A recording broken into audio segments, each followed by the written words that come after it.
Welcome back. This is episode 3 of Let's Play Kerbal Space Program First Contract. Now, if you'd watched the previous episode, you'll know we didn't do so well fulfilling the contract, and poor old Jeb is now stranded on the mountainside. So let's go over to the tracking centre and see if we can track him down. I think there he is. In the mountains there. Just northwest there of the Kerbal Space Center. So let's go and fly his mission and see what he's doing.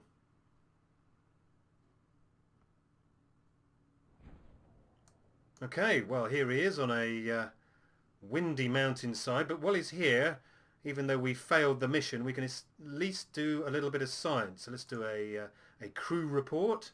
So whilst he's finding a kettle in the supplies container, we can pick up 1.5 science, so we'll keep that. We'll get Jeb to do an EVA as well.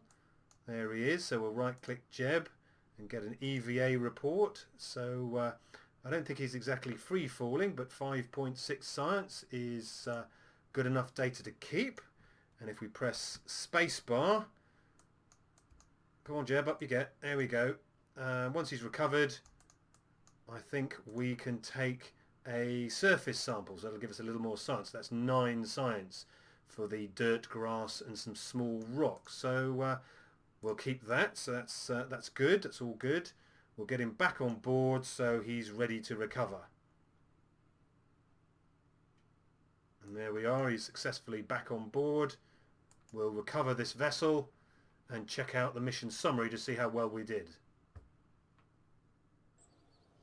Now, one thing the mission summary doesn't tell us is whether we succeeded in our contract. We happen to know we didn't, but we earned 17.4 science.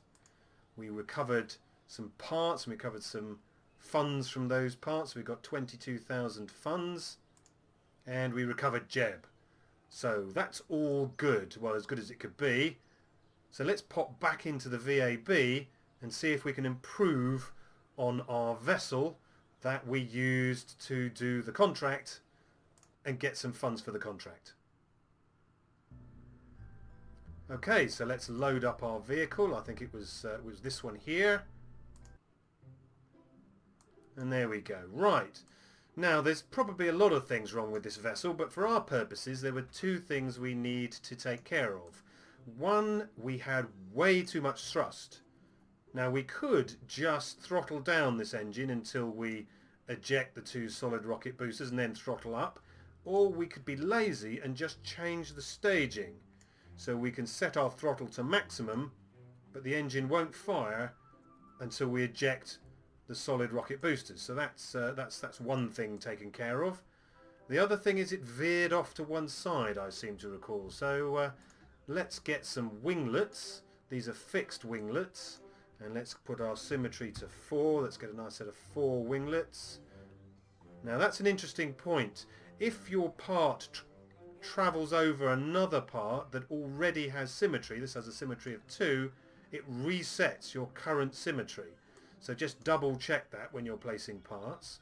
So let's reselect 4-way symmetry. There we go. That looks good. Let's see, I think that's everything. We will save this as the Mark II and go back out to the launch pad and see if we can finally complete our contract.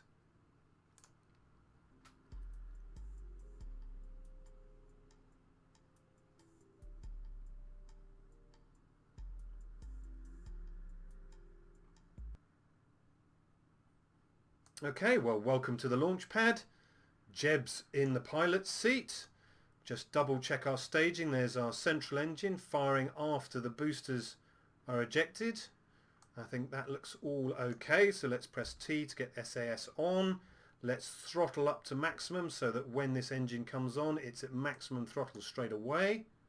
We will pin our contract so we can watch the conditions. And let's launch away. Now, of course, we're on Kerbin and we're flying, so that's the first 2 conditions sorted.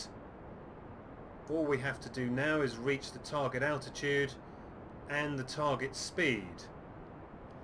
But our first duty is to stage the ejection of the 2 solid rocket boosters when they're empty. So watching the fuel, it won't be long now. And go. There we are. Now we're a little bit off vertical, but hopefully that won't matter too much. We're losing a little bit of speed, but again, it should start picking up. There you go. And now we wait.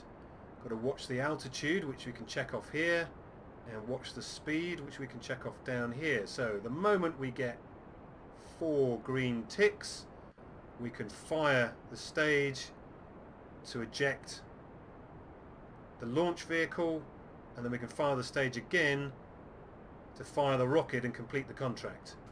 So we're at 10,000 meters now, picking up a good bit of speed. The only thing I'm a little bit worried about is we might shoot straight out the other side of our target altitude window. So we're going to have to be pretty sharpish on launching these 2 stages. So 15, 16, so looking for 17.8. Here we go. There's green ticks. So the moment we hit 500, double tap the space bar to test our engine and complete our contract. There we go. Excellent. Green tick, we have now successfully completed our contract. So there's the notification. Contract complete. Does anyone snag? Jebediah is still going up, and he's got half his solid fuel to go. And he's still going up.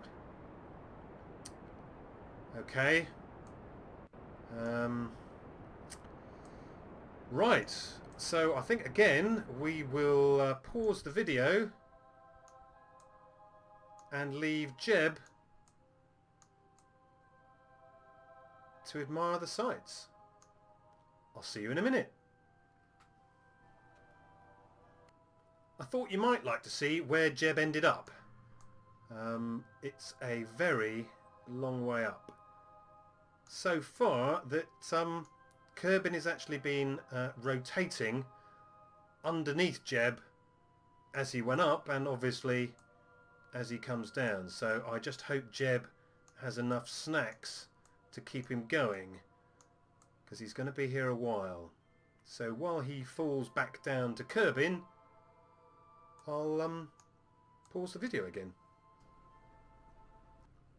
So here we are approaching the edge of the atmosphere, which is about 70 kilometers, and we'll start to see the atmosphere gauge slide across.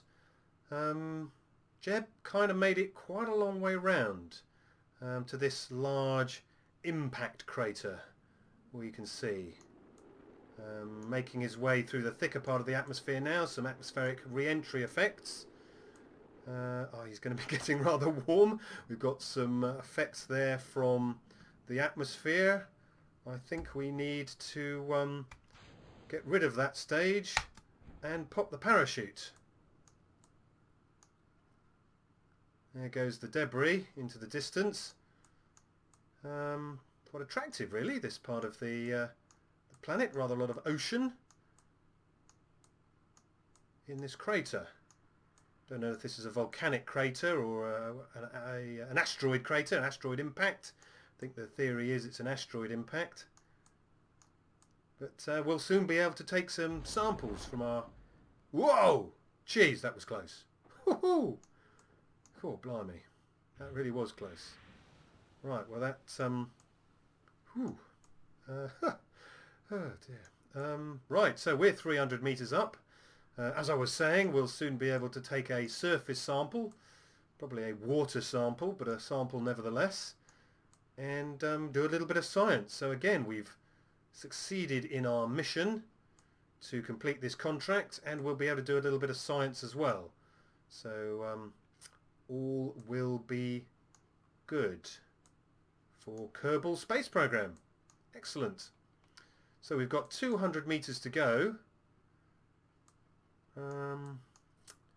Jeb's getting a good view. Sun, a little bit above the horizon, so at least we'll be able to see what we're doing. coming down at 6.3 meters per second. Anything less than 10 is usually good, so one parachute is enough for the capsule. 60, 50 meters to go, won't be long now. And splash down in 10. There we go. Excellent. Right, is this going to stay upright? No, it's not. But I think Jeb will still be able to get out. So let's do a crew report from this location, which is Kerbin's Water.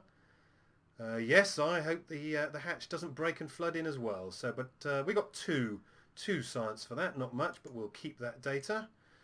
Let's do an EVA, a very wet EVA. So an EVA report from here.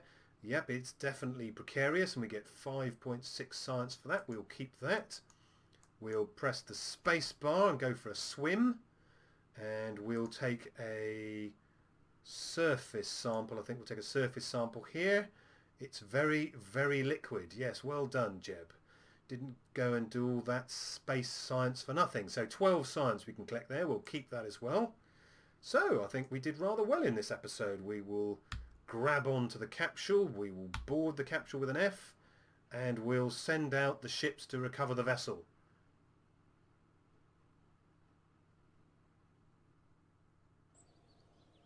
Okay, so here we are with the mission summary. We earned almost 20 science. We've got 70 science to spend. We recovered the usual parts, and we recovered the usual crew. So another 20 reputation there, 474 reputation. So let's done with that. So I don't think we did too bad. Now we've got 70 science, so let's go over to the science center and see if we can't spend some of our science. Now I think we need 40. No, we need 45 for this level of science. So this one gives us engines and fuel tanks. This one gives us struts, stabilizers, radial decouplers, that's all good, and a tri-coupler for fitting engines too, so you can get 3 engines on 1 tank of fuel. Here we've got Mech Jeb, that's an add-on we can use. We've got some winglets. These winglets actually move, unlike the ones we were just using, and they can be used for active steering. We've got a cockpit for an aeroplane. We've got a I always love that name, Stay Putnik. That's an unmanned probe body, and we've got the inline reaction wheel, which helps us even point in the right direction, basically, if you don't like the science explanation. And finally we have a small battery. That's always good for operating on the dark side of the planet. And we have a Science Junior. Science is always good. We want science. And we have a transmitter for transmitting our science back to the KSC if we don't actually want to bring it back ourselves. Now I think as a rule we should always take science parts first, so we will research that science part there.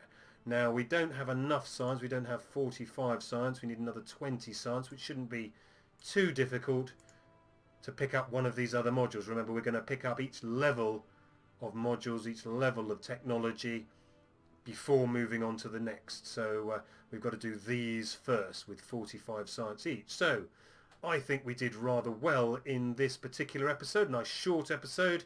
We completed our contract. We got a nice lot of science which we've spent in order to collect more science. So I think we'll call it quits at this point. I'd like to thank you for watching and hope I'll see you soon. Take care. Bye bye.